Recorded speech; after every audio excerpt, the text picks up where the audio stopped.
Assalamualaikum warahmatullahi wabarakatuh. Wah, tak sengkak-sengkake nganti supaya jam loro kliwat 8 menit. Wah, tenan kok. Ya karang mau kuwi panjenengan para pangarsa ya akeh ingkang dadi anggone napa paring sesuluh marang warga. Ora apa-apa sing baku kinabulake marang Gusti Kang Murbeng Kawasa, kinabulake ana dalem Allah yang Agung, ya ngersa dalem Allah Subhanahu wa taala.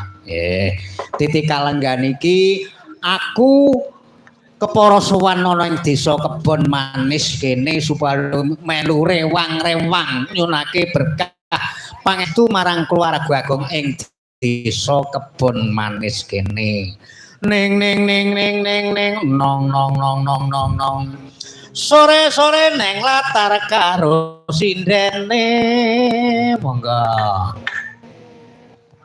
rame-rame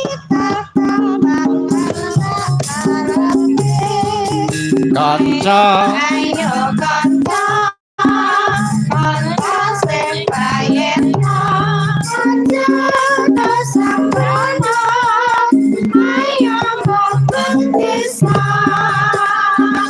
lawang kuris sing meraparai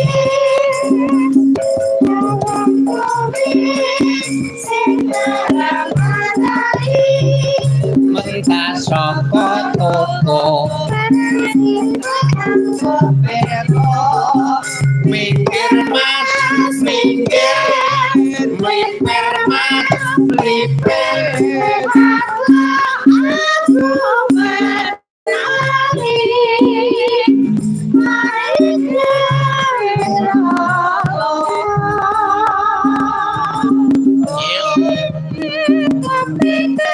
lo lo lo lo lo lo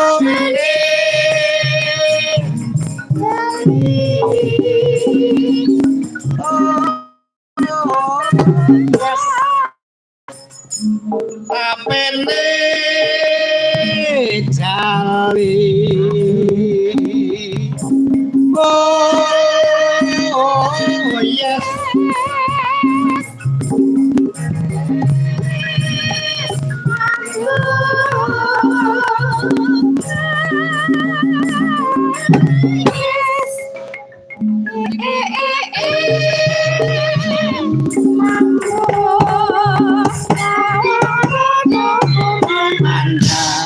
nyawang motor kuwi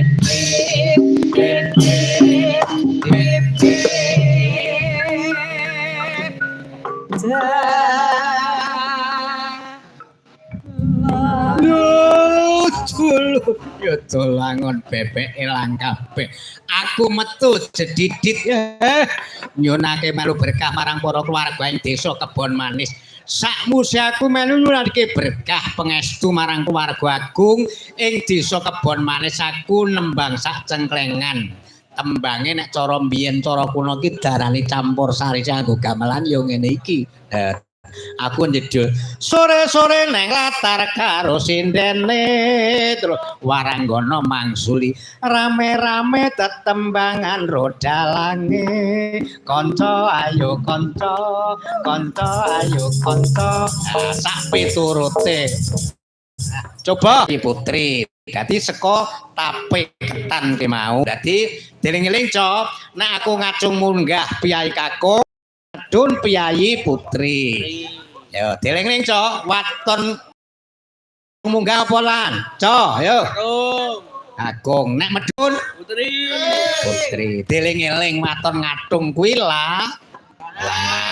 Ya, deling-eling, Cok, nggih.